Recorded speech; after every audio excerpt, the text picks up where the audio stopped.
नमस्कार दोस्तों, आपका हमारे YouTube चैनल पर स्वागत है। आज की इस वीडियो में हम आरपीवीटी बीकानेर राजूबाग से संबंधित महत्वपूर्ण बातों पर चर्चा करेंगे। जैसा कि दोस्तों आप जानते हो, सभी स्टूडेंटों ने रजिस्ट्रेशन कराया।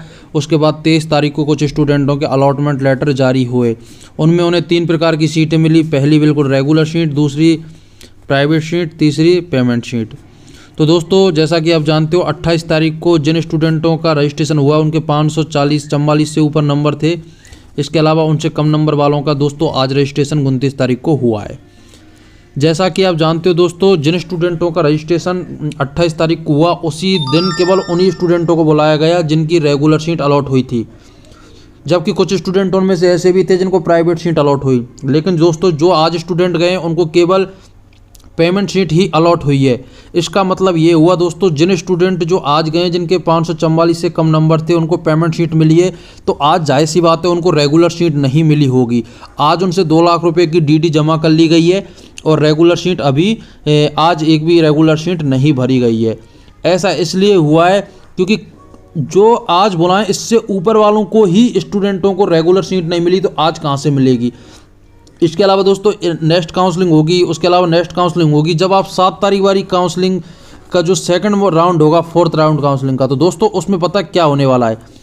जिन स्टूडेंटों को आज पेमेंट शीट मिली है उन स्टूडेंटों से अपग्रेडिंग का फॉर्म भरवा लिया गया है। इसके अलावा जिन स्टूडेंटों को 28 तारीख को पेमेंट शीट मिली है उन स्टूडेंटों से अपग्रेडिंग का फॉर्म भरवा लिया गया है। इसके अलावा एक अगले राउंड होगा 2 या 3 तारीख को, उसमें ऐसा ही किया जाएगा। इसके अलावा दोस्तों जब 7 तारीख को, जिस दिन तुम्हारा एक बार दोबारा से अलॉटमेंट लेटर आएंगे, उसमें ये होगा जिन स्टूडेंटों से आज डीडी ली गई और अपग्रेडिंग का फॉर्म भरवा दिया गया। तो माना जैसा कि कल हमने स्टूडेंटों से बात की, आपको लास्ट वीडियो में बताया, सुनने में आया है कि 84 सीट में से केवल 28 सीट ही रेगुलर भरी हुई हैं। इसके अलावा दोस्तों 52 या 54 के समथिंग जो सीट बची हैं वो अभी खाली हुई हैं रेगुलर की, और आज रेगुलर की एक भी सीट नहीं भरी। तो इससे ये सिद्ध होता है कि जिन स्टूडेंटों को आज पेमेंट शीट मिली है और ये 28 तारीख को पेमेंट शीट मिली है, तो जो 7 तारीख को अलॉटमेंट जारी होंगे उन स्टूडेंटों को अपग्रेड करके रेगुलर सीटें दे दी जाएंगी।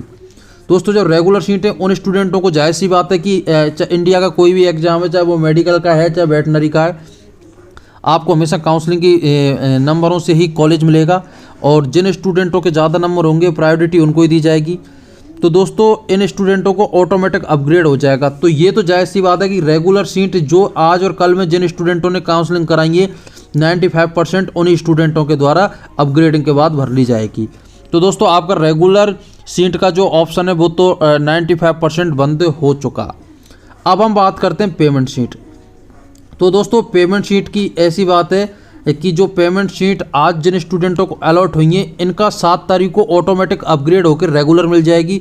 जो जिन स्टूडेंटों को आज पेमेंट शीट मिली है उन वो स्टूडेंटों को पेमेंट शीट खाली हो जाएंगी। जैसे 7 तारीख को अब वो पूरा मैनेजमेंट जो वहाँ बैठा हुआ, जो खाली पेमेंट शीट बचेंगी उसके लिए दोबारा से अलॉटमेंट लेटर जारी करेगा। और दोस्तों ये उन स्टूडेंटों के अलॉटमेंट लेटर आएंगे जिनके फर्स्ट राउंड में अलॉटमेंट लेटर नहीं आए, या फिर जिन स्टूडेंटों को 5 लाख तक वाली सीट मिली उनका भी अभी देखो अगले राउंड में हो सकता है नंबर आ जाए 377 नंबर तक, या कुछ ऐसे नंबर तक बुलाएं। अब दोस्तों सबसे इंपॉर्टेंट बात यह है कि जिन स्टूडेंटों को 5 लाख रुपए वाली सीट अलॉट हुई है तो उनको किसी भी हालत में 2 लाख रुपए की डीडी उस दिन बनवा के ले जानी है। इसके अलावा जैसे ही आपको कॉलेज मिल जाएगा आपको 3 लाख रुपये 3 दिन के अंदर जमा कराने हैं। अगर आप काउंसलिंग में नहीं पहुँचते हो किसी भी कारणवश, तो दोस्तों वहाँ ये समझा जाएगा कि आप काउंसलिंग कराने के लिए इंटरेस्टेड नहीं हो, तभी आप नहीं आए।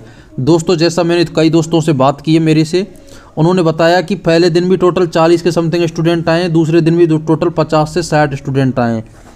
इसका मतलब ये है कि 20% या 30% स्टूडेंट काउंसलिंग में पहुंचे ही नहीं है। कुछ ऐसे दोस्त हैं जिनके मेरे, उन्होंने आरपीवीटी का भी एग्ज़ाम दिया है और नीट का भी दिया। उनके नीट में 620, 630, 640 से ऊपर नंबर हैं। तो कम से कम ऐसे 10 स्टूडेंट तो मेरे कॉन्टैक्ट में हैं जो मेरे से कहीं ना कहीं जुड़े हुए हैं। तो दोस्तों आपको किसी भी हालत में 5 लाख वाली सीट मिले तो आपको एक बार काउंसलिंग करानी है। अगर, लेकिन उसमें ये आपके साथ ये रिस्क है, हो सकता है आपको काउंसलिंग करा दो 5 लाख वाली और वो पेमेंट शीट ना मिले। तो दोस्तों अभी तक तो ये सुनने मारा कि रिफंडेबल का कोई ऐसा ऑप्शन है नहीं, लेकिन इसके बाद हो सकता है हो जाए।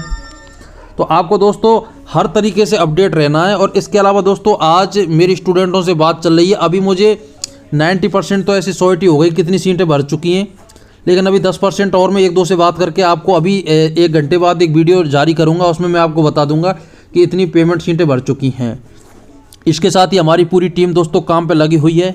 वो अभी ये कर रही है कि कट ऑफ निकालने में कि 7 तारीख को कितने नंबर तक आपको पेमेंट सीट मिलने की संभावना है, क्योंकि रेगुलर सीट तो जो ये स्टूडेंटों ने 2 दिन में काउंसलिंग कराई है पेमेंट सीट वालों की, इनसे ही भर जाएंगी, क्योंकि ज़्यादा रेगुलर सीट है नहीं दोस्तों। 28 3 कॉलेजों में रेगुलर सीट है, तो ये इनसे भर जाएंगी। तो अब आपको ये तय करना है कि आपका नाम जिन स्टूडेंटों को मतलब पेमेंट शीट अलॉट नहीं हुई, उनके 95% बिल्कुल चांस नहीं है कि आपको रेगुलर मिल जाए। आपको सिर्फ और सिर्फ पेमेंट शीट मिली। तो मैं आपसे ये कहना चाहूँगा कि जहाँ से मुझे स्टूडेंट ने बताया कि दोस्तों वहाँ जो स्टूडेंट डीडी बनवा के नहीं लेके गए हैं, तो उनके साथ बहुत अच्छा बर्ताव नहीं किया गया, उनकी सुनवाई नहीं हुई है। शायद 1-2 स्टूडेंट को तो निकाल दिया भी गया है, या जो स्टूडेंट कैश लेके गए हैं उनसे बहुत रिक्वेस्ट करके और उनसे एप्लीकेशन लिखवाने के बाद उनके पैसे एक्सेप्ट किए। तो आप जो स्टूडेंट ओबीसी या जनरल में दोस्तों 470 या 480 नंबर से ऊपर हैं, वो स्टूडेंट अभी से अपनी डीडी बनवाना। इसके अलावा सारा ओरिजिनल डॉक्यूमेंट्स सारे जो भी ये फॉर्म तीन फॉर्म उसने भरे हैं अपना हेल्थ सर्टिफिकेट का, इसके अलावा जो आप एंटी रैकिंग के लिए या कोई भी आपसे गलत काम होता है आपके फादर उसके लिए जिम्मेदार होंगे, वो अभी से आप चालू कर दीजिए। अभी दोस्तों थोड़ी देर में मैं 1-1.5 घंटे के बाद नई वीडियो अपलोड करूंगा, जिसमें आपको पूरा सीट मैट्रिक्स का स्क्रीन रिकॉर्डर के साथ बताऊंगा कि इतनी सीटें भर चुकी हैं, इतने अगर स्टूडेंट गए तो कितनी सीटें खाली होंगी, इसके अलावा जाने की कट ऑफ इतनी संभावना है।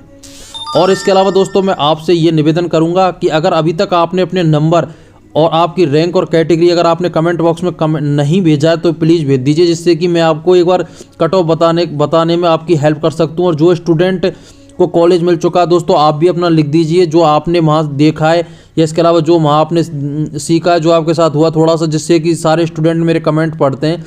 इसके अलावा जिन स्टूडेंटों को अलॉटमेंट लेटर जारी नहीं हुआ वो भी अपने नंबर लिख दें, जिससे कि दोस्तों देखो हम क्या यूट्यूबर्स हैं, हमने ना तो पेपर दिया ना ही हमने काउंसलिंग गए, सिर्फ ये स्टूडेंट से नॉलेज ली जाती है और स्टूडेंटों को ही दी जाती है।